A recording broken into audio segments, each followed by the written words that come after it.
میں عبدالعزیز عطاری پیزو ضلع لکی مروت خیبر پختونخوا سے عرض کر رہا ہوں، پیارے بابا جان، اگر کوئی شخص فرض علوم نہ حاصل کرے، اس کی زندگی کا لمحہ لمحہ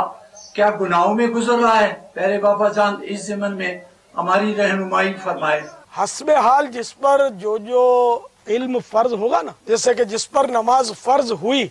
بالغ ہوا، نماز فرض ہوئی، تو اب اس پر نماز کے ضروری احکام سیکھنا فرض ہوئے، مگر ابھی رمضان شریف آیا نہیں ہے، اس کی زندگی کا پہلا رمضان آنے والا ہے جیسے بالغ ہونے کے بعد، اب بھی اس وقت اس پر فرض نہیں ہو گیا کہ اس کے یہ مسائل جانتا ہو، بس یہ کہ جب رمضان کو یہ پائے تو اس کو رمضان کو پاتے ہی مسائل معلوم ہونے چاہیے، تو اس کا طریقہ یہی ہے کہ پہلے سے حاصل کر لے، لیکن اس کو گناہگار نہیں کہا جائے گا۔ اور رمضان شریف داخل ہو گیا، اب یہ ضروری احکام نہیں جانتا تو اب یہ گناہگار ہے، لیکن زندگی کا لمحہ لمحہ اس کا گناہ میں گزر رہا ہے، یہ کہیں پڑھا نہیں ہے، بس یہ نہ جاننا یہ گناہ ہے، گناہگار ہے یہ، لیکن گناہگار۔ سیکھنے کا کیا اس میں کوئی ایسا ہونا کہ جیسے ایک شخص ہے اس کے اوپر علم فرض ہے وہ سیکھنا، جو بھی علم سیکھنا اس پر فرض ہے، نہیں سیکھ رہا ہے تو بس صرف فسق کا حکم ہے، یعنی اب اس کو نہیں کوئی اس کا گناہ پہنچ رہا۔ مثال کے طور پر غیبت ہے، اب یہ غیبت تو ایسا تو نہیں کہ غیبت کا علم اس وقت سیکھنا فرض ہوا، غیبت ہے، چگلی ہے، ریاکاری ہے، اس طرح مہلکات کے بہت سارے علوم ہیں جن کا سیکھنا ہر مسلمان پر فرض ہے، تو اب وہ نہیں سیکھ رہا تو یہ تو عمر کے مطابق تو نہیں ہے نا بابا کہ 20 سال کا ہوگا تب غیبت سیکھنی ہے، 25 سال کا ہوگا تو تب چگلی سیکھنی ہے، تو اب اس کے متعلق بھی کیا ایک شخص سے نہیں سیکھ رہا، فسق کا حکم لگا ہوا ہے، تو اس کو اپنے اوپر سے یہ فسق اتارنے کا کوئی تو شرعی جزیہ ہوگا بابا کہ وہ اپنی زندگی یہ کہ جیسے کہ بالغ ہوتے ہی اس پر یہ مہلکات جس سے واسطہ پڑتا ہے یہ فرض ہو گیا، نہیں سیکھ رہا اب اس کا مطلب یہ کہ بالغ ہونے سے پہلے اگر یہ شروع کرے گا سیکھنا تب جا کر بلوغ کی حالت میں اس علم کو یہ پا لے گا، اس کو پتا ہوگا،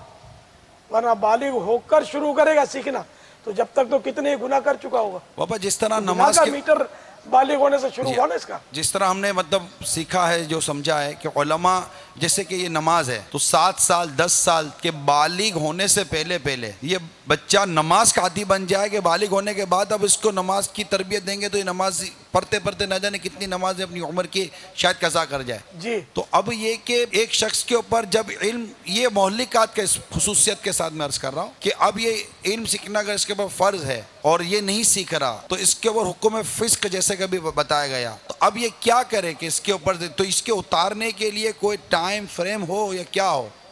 مثال کے طور پر جیسے کہ میں مثال دے رہا ہوں سیکھنے کے لیے کہ ایک شخص کے اوپر قضاء عمری ہے، اب اس کو قضاء عمری ادا کرنی ہے، تو قضاء عمری ادا کرنے کا شرعی حکم کیا؟ پہلا تو یہ، اب اس کے لیے جیسے کہا کہ جو ضرورت زندگی یا جو بھی ایک اہم ترین زندگی کے معاملات ہیں اس میں اگر یہ مشغول ہے تو اس سے فارغ ہونے کے بعد اب وہ اپنی قضاء عمری ادا کرنے کی کوشش کرے، نہیں کرتا تو اس کو حکم کیا، تو کیا اس کے متعلق ہم کیا کو فرض علوم کے متعلق بھی کوئی غور کر سکیں گے؟ ظاہر ہے 1-2 دن میں تو یہ سارے علوم نہیں سیکھ سکتا، اس کو ابھی اس کو شعور آیا کہ مجھے فرض علوم سیکھنے چاہیے تو اس کو تو وقت تو لگے گا، تو آیا یہ کہ یہ اس پیریڈ میں زمانہ کوشش جی کہہ لیں یا زمانہ تعلیم کہہ لیں اس کا اس نے سیکھنا شروع کیا ہے؟ دیکھو دارالفتہ اہل سنت سے رہنمائی لیتے ہیں، یہ واقعی آپ نے بہت اچھی توجہ دلائی کہ بیچارہ سیکھنا چاہتا ہے تو کیا تب بھی فاسق رہے گا؟ یہ ظاہر ہے باپا اصل چیز تو توبہ ہے، یعنی سیکھنا شروع کر دیے لیکن اس نے صرف سیکھنا شروع کیے، توبہ نہیں کی تو ظاہر ہے کہ وہ احکام اس پر سے نہیں اتریں گے۔ جب ایک دفعہ اس نے اس طرح کا گناہ کر لیا تو اب اولاً توبہ لازم ہے، اور ظاہر ہے کہ جتنے احکام ہیں وہ فی الفور سیکھنا اس پر نہیں ہوگا، ممکن کہ فوری سیکھ لے، تو اس پر اب ہم حکم نہیں دیں گے۔ اصل وجہ وہی تھی کہ اس نے سیکھے نہیں، اب جب اس نے سیکھنا شروع کر دیے تو گویا کہ اس کو اس بات کا احساس ہو گیا، توبہ وہ کر چکا، تو اب اس کے اوپر فسق کا حکم نہیں رہے گا۔ بابا ایک شخص کو داڑھی رکھنی ہے پوری، اس نے توبہ کر لی اور داڑھی کی نیت کر لی، اب داڑھی آنی شروع ہو گئی، اب پوری ایک مٹھی داڑھی نہیں ہوئی ہے تو اس کا حکم کے متعلق آپ ارشاد فرمائیے۔ اب ایک شخص کو پتہ ہے کہ داڑھی رکھنی مجھ پر واجب ہے، داڑھی نہیں رکھتا تو مجھ پر فاسق معلن کا حکم ہے، یہ توبہ کر رہا ہے داڑھی نہ رکھنے پر، جب بھی منڈنے کے بعد توبہ کر لیتا ہے، جب بھی منڈنے کے بعد توبہ کر لیتا ہے، لیکن اس کے اوپر فسق کا حکم کب تک رہے گا؟ اور اگر یہ فرض علوم نہیں سیکھتا، کوشش ہی نہیں کرتا، زمانہ کوشش میں نہیں آتا، تو یہ جو فسق کا حکم ہے کہ یار آپ یہ نہیں سیکھ رہے، جس کی وجہ سے آپ اسی طرح گناہ میں مبتلا ہوتے چلے جا رہے ہیں، اور جو آپ کو وقت مل رہا اگر یہ وقت آپ اپنا فرض علوم سیکھنے میں نہیں لگاتے اور اس کے علاوہ کسی اور ایسے کام میں صرف کرتے ہیں جس کی شرعاً ایسی کوئی حیثیت نہیں ہے، تو یہ اس کام میں صرف کرنے کا پھر کیا شرعی حکم ہوگا؟ جیسے اعلیٰ حضرت نے علوم کے متعلق صراحت فرمائی ہے کہ اگر علم سے جو چیز تمہیں مطلب کہ فرض علوم سے مانے ہو اس کے متعلق بھی صراحت کچھ کی گئی ہے، تو ہم مطلب کہ ایک ایسے اسلامی بھائی جو جانتے ہیں کہ علم سیکھنا مجھ پر یہ فلاں فلاں علم سیکھنا فرض ہے، یہ جانتے ہیں اور علم سیکھ نہیں رہے، کوشش میں بھی نہیں آ رہے، تو ان کے لیے کیا ہم مطلب کہ کوئی ترہیبی یا کوئی اس طرح کی شرعی کو حکم لگتا ہے؟ داڑھی کا جیسے آپ نے فرمایا نا، داڑھی منڈاتا ہے توبہ کرتا ہے، منڈاتا ہے توبہ کرتا ہے، تو اس میں توبہ میں ایک رکن یہ بھی ہے کہ وہ گناہ آئندہ نہیں کرے گا، یہ ذہن ہو، وہ پر پکا عزم ہو کہ یہ آئندہ نہیں کروں گا۔ تو اب داڑھی منڈاتے وقت یعنی داڑھی منڈانے کی توبہ کرتے وقت یہ ذہن میں ہے کہ میں رکھوں گا تو نہیں، تو یہ توبہ اس کی نہیں ہے، بلکہ یہ اللہ تعالیٰ سے مذاق کرنے والا، ٹھٹھا مسخری کرنے والا ہے، ایسوں کے لیے یہ وعید ہے۔ اب اگر اس نے داڑھی منڈانے سے توبہ کی اور یہ واقعی اس کے ذہن میں کہ آئندہ نہیں منڈاؤں گا، تو یہ توبہ قبول ہے، اور بعد میں خدا نخواستہ اس نے پھر منڈوا دی تو یہ ایک جدید یعنی نیا گناہ ہوا۔ وہ پچھلی منڈانے کی تو توبہ ہو گئی، کیونکہ توبہ کرتے وقت ذہن میں تھا نا کہ میں نہیں منڈاؤں گا۔ یہ فرق ذہن میں رکھیے۔ اب اسی طرح فرض علوم کا معاملہ جو ہے نا، یہ حقیقت ہے کہ فرض جو علم فرض ہے، اس فرض علم کی جگہ مباح علم سیکھنا، کہ اگر یہ رکاوٹ بن گیا کہ ورنہ اس وقت میں یہ فرض علم سیکھ سکتا لیکن اس کو چھوڑ کر مباح علم سیکھنے پر لگ گیا،